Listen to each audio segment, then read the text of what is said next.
बिस्मिल्लाहिर्रहमानिर्रहीम। अस्सलाम वालेकुम दोस्तों, मैं हूं तौफीक अहमद और आप देख रहे हैं क्राफ्टी के यूट्यूब चैनल। दोस्तों, आज की वीडियो में हम जो टॉपिक डिस्कस करने हैं आपकी स्क्रीन पर डिस्प्ले हो रहे हैं, देख लीजिए। InPage की फाइल में टेक्स्ट का फाउंड और रंग कैसे तब्दील किया जा सकता है, ये करते हैं मुख्तलिफ इकसाम के अशकाल यानी तरतीब का। और टॉपिक 3 है टेबल बनाना और इसमें टेक्स्ट को तरतीब देना। जबकि टॉपिक 4 है हमारे पास उर्दू टेक्स्ट को कैसे वॉक किया जा सकता है।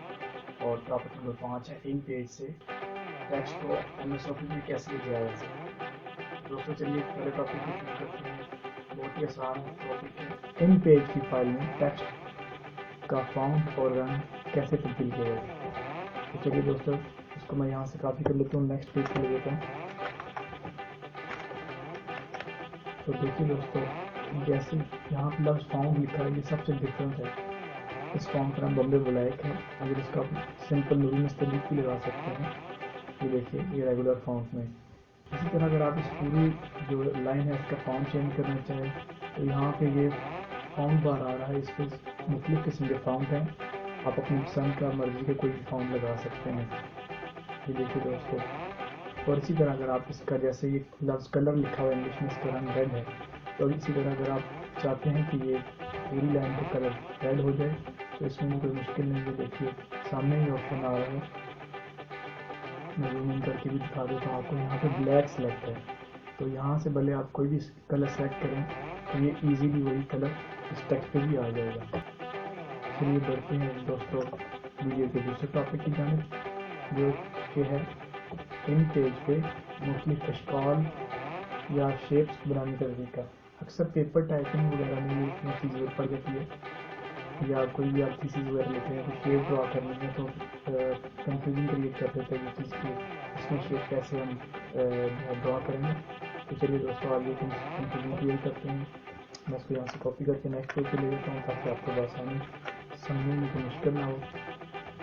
तो सबसे पहले हमने देखना है कि शेप्स कैसे लगाई जा सकती हैं। तो दोस्तों, टूल बार की तरफ बढ़ते हैं। यहाँ पे ऑप्शन हमारे पास अवेलेबल हैं, ये 3-4 ऑप्शन है जिसमें सर्कल है, रेक्टेंगल है, लाइन है और कोई भी इरेगुलर शेप आप ड्रा कर सकते हैं। चलिए हम सर्कल को अप्लाई करके देखते हैं।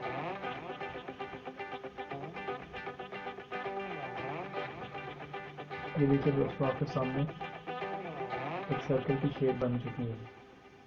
अगर इसकी आउटलाइन हम बनाना चाहते हैं तो ये ऑप्शन ऊपर आ रहा है, यहाँ से जितनी डिटेल के आउटलाइन आप लगाएंगे उसी तरह ये विजिबिलिटी अच्छी हो जाएगी इसकी। मैं इसको अगर 3 की लगाता हूँ तो देखिए दोस्तों, इसकी विजिबिलिटी काफ़ी अच्छी हो गई है पहले से।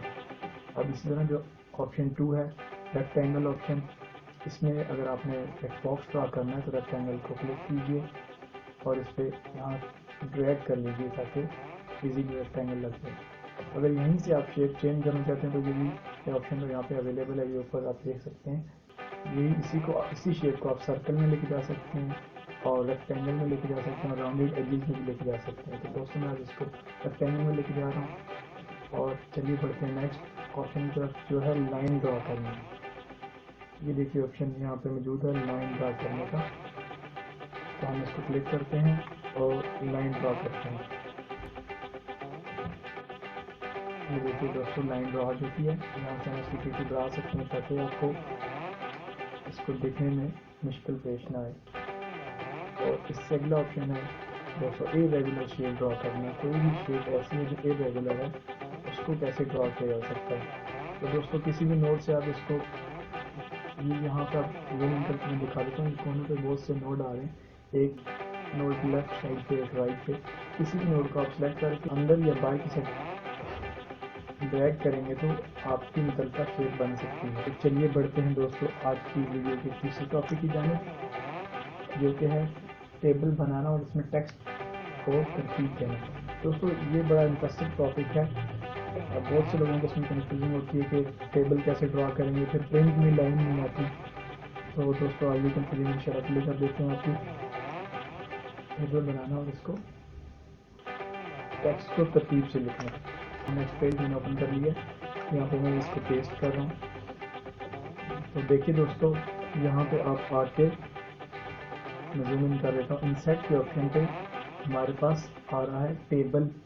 पिक्चर के बिल्कुल नीचे देखिए टेबल। तो यहाँ हमने क्लिक किया तो एक डायलॉग बॉक्स खुला जो कि ऐसे है।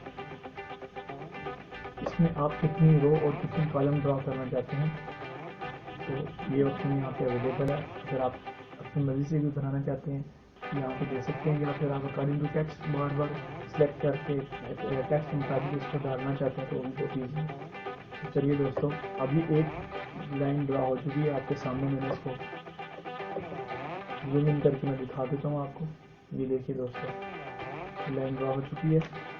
इस लाइन को अगर आप सिलेक्ट करके ड्रैग करना चाहते हैं दूसरी साइड पे, लेफ्ट या राइट, तो आप यहाँ से कर सकते हैं। जैसे मैं इस पर दोस्तों लिख लेता हूँ आपकी आसानी के लिए अल्फाज, और नेक्स्ट बॉक्स में जाने के लिए आप टैब दबाएंगे तो इसके जुमले लिखना चाहते हैं या कोई भी वर्ड आप लिखना चाहते हैं तो लिख सकते हैं। इसी तरह दोस्तों, अगर आप इसका स्पेस बढ़ाना चाहते हैं, मतलब कि ये लाइन ज़्यादा दरमियाना गैप ज़्यादा हो, तो इंटर क्लिक करें।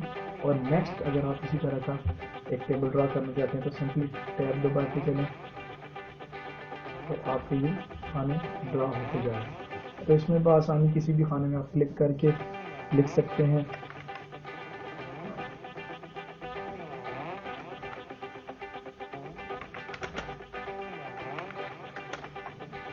इस तरह हम स्पेस बढ़ाना चाहते हैं तो यहाँ से स्पेस भी बढ़ाई जा सकती है। चलो दोस्तों, अब नेक्स्ट टॉपिक की तरफ बढ़ते हैं। नेक्स्ट टॉपिक हमारा है टेक्स्ट को वार्प कैसे किया जा सकता है, उर्दू टेक्स्ट को। क्योंकि दोस्तों, आपने वार्प के लिए होना पहले ज़रूरी है कि वार्प ऑप्शन होता क्या है। MS ऑफिस वगैरह में भी आपने देखा होगा कि इस तरह का ऑप्शन है, कोरल ड्रा में भी है, या न्यूज़पेपर्स में आप देखते हैं कि कोई भी पिक्चर या शेप ड्रा हुई होती है तो उसकी गिर्द जिस जगह पे पिक्चर का एरिया होता है उसके एरिया तक जो है टेक्स्ट उसके ऊपर नहीं आता, बल्कि उसके साइडों से वार्प करता हुआ गुजरता है। तो चलिए दोस्तों, हम सीखते हैं कि टेक्स्ट को वार्प कैसे किया जा सकता है।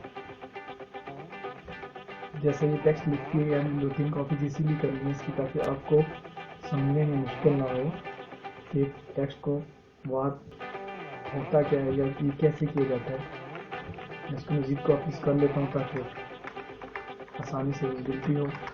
चलिए दोस्तों, टेक्स्ट को वार्प की जाने बढ़ते हैं। अब मैं यहाँ से कोई भी शेप उठा लेता हूँ। जैसे ये शेप है, इसको मैंने यहाँ से उठा लिया, तो यहाँ मैं इस शेप को ड्रा करता हूँ। जिस एरिया में ये शेप ड्रा होगी, आप देखें टेक्स्ट ऑटोमेटिकली वहाँ से साइड पे हो गया, ड्रैग हो गया।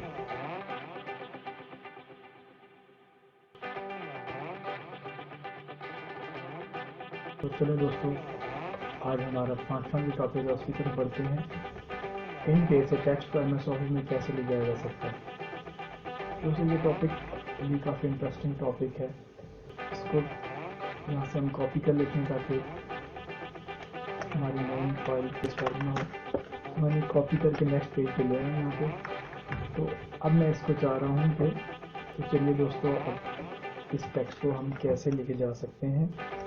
अगर आप इसी तरह टेक्स्ट को किसी बॉक्स में ड्रा नहीं करेंगे, इसी तरह लेके जाना चाह रहे हैं, तो आप MS ऑफिस में ये लेके जाएंगे तो ये पूरी पेज की सूरत में वहाँ पर आ जाएगी, जो एम्प्टी एरिया है वो भी आ जाएगा।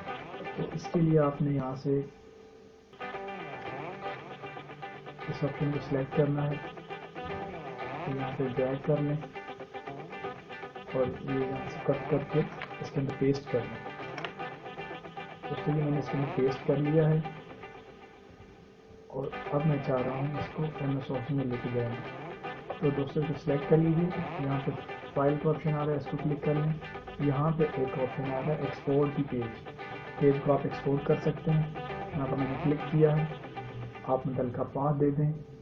ये याद रखिए, यहाँ पे 2 ऑप्शन आते हैं, एक EPS और दूसरा गिफ फाइल। EPS हमारा जो कोरल ड्रा वगैरह का काम होता है तो उसमें हम लेके जा सकते हैं, क्योंकि हमने वहाँ पे कलर चेंज करना होता है या फिर टेक्स्ट को और मैनेज करना होता है, तो इस डायलॉग बॉक्स को पढ़ना भी ज़रूरी है। तो यहाँ पे आप देखें मज़ीद ऑप्शन भी आ रहे हैं, ऑल पेज, 1 पेज, या जो भी पेज आप सेलेक्ट करेंगे वो या सिलेक्टेड ऑब्जेक्ट। तो दोस्तों, मैंने जो एक बॉक्स ड्रा किया था उसका मकसद यही था कि आपका जो टेक्स्ट है वो सिलेक्टेड ऑब्जेक्ट के अंदर जो टेक्स्ट है वही हम वहाँ पे लेके जाएँ।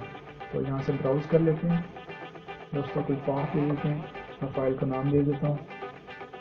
जैसे मैंने नाम दे दिया 9927 और इसको पाथ दे दिए डेस्कटॉप का और यहाँ पे इसको सेव कर लें। ठीक है। और चलिए दोस्तों, अब एमएस ऑफिस में चलते हैं। तो जी हाँ दोस्तों, अब एमएस ऑफिस में हम आ चुके हैं। यहाँ पे आपको क्योंकि ये जो हमारी फाइल एक्सपोर्ट हुई है ये गिफ्ट फाइल है, और वैसे भी एमएस ऑफिस में किसी भी टेक्स्ट को या पिक्चर को इंसर्ट करना हो तो उसको इजीली ड्रैग करने के लिए टेक्स्ट बॉक्स लगाया जाता है। हमने टेक्स्ट बॉक्स को सेलेक्ट कर लिया, इसको ड्रैग कर लेते हैं ताकि हमारे जो जेपीजी फाइल है जो कि हमने वहाँ से एक्सपोर्ट की गिफ्ट फाइल, इसको हम इसमें आसानी से सेट कर सकें।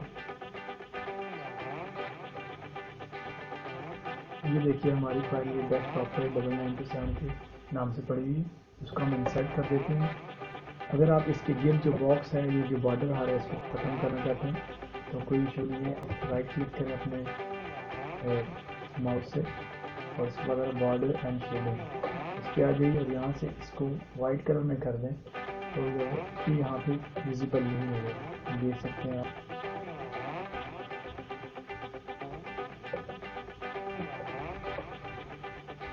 आज के हमारे 5 टास्क मुकम्मल हो गए दोस्तों। मुझे आज की वीडियो आपको अच्छी लगी होगी। अगर आपको हमारी वीडियो अच्छी लगी तो इसको ज़रूर शेयर कीजिए, इसको लाइक कीजिए और हमारे चैनल को सब्सक्राइब कीजिए।